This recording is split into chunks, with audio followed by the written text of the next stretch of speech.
You ever wonder how we ended up with a world where English is spoken almost everywhere? It wasn't an accident. It was the result of a 500-year, no-holds-barred, winner-take-all race for global empire. And it's a story full of ambition, betrayal, and unbelievable twists. Our story starts way back around the year 700, on the Iberian Peninsula. Both Spain and Portugal were conquered by Muslim forces. It took them nearly 800 years of relentless fighting, a period known as the Reconquista, to finally push them out. Now imagine that. 8 centuries of struggle. That kind of experience forges a nation into something different, tough, militant, and intensely religious. So when the Reconquista finally ended in 1492, all that energy had to go somewhere. That same year, a guy named Christopher Columbus, bankrolled by Spain, went looking for a new route to Asia and, well, he bumped into a whole new continent, America. Suddenly, the race was on. Spain and Portugal, fresh from their 800-year war, exploded onto the world stage. They carved up the new world between them, with Spain building a massive empire in the Americas, dripping with silver and gold, while Portugal created a trading empire stretching from Brazil to Indonesia.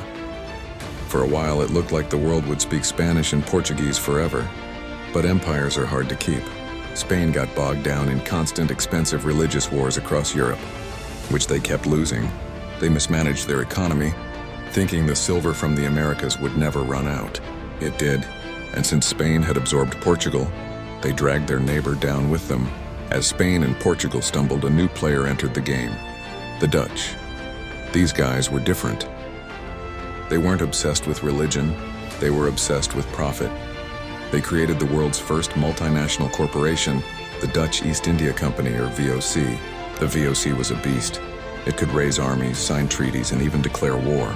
The Dutch built a massive trading empire centered on spices in the East Indies, and for a century, they were the richest nation on earth. But when you're on top, everyone wants to knock you down.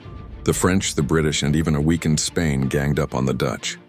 A series of brutal wars exhausted the Netherlands and their mighty VOC, which eventually collapsed under the weight of debt and corruption. The Dutch Golden Age was over. So who was left? The two heavyweights, Britain and France. At this point, Britain was a new concept. England, Scotland, and Wales had just officially united, creating a single powerful kingdom, and they were ready to fight. The ultimate showdown came in the 7 Years' War. It was a true world war fought on every continent. The critical battleground was North America, where Britain delivered a knockout blow, kicking France out of Canada and securing dominance over the continent. With France sidelined and everyone else out of the race, Britain was in the home stretch. Fueled by the industrial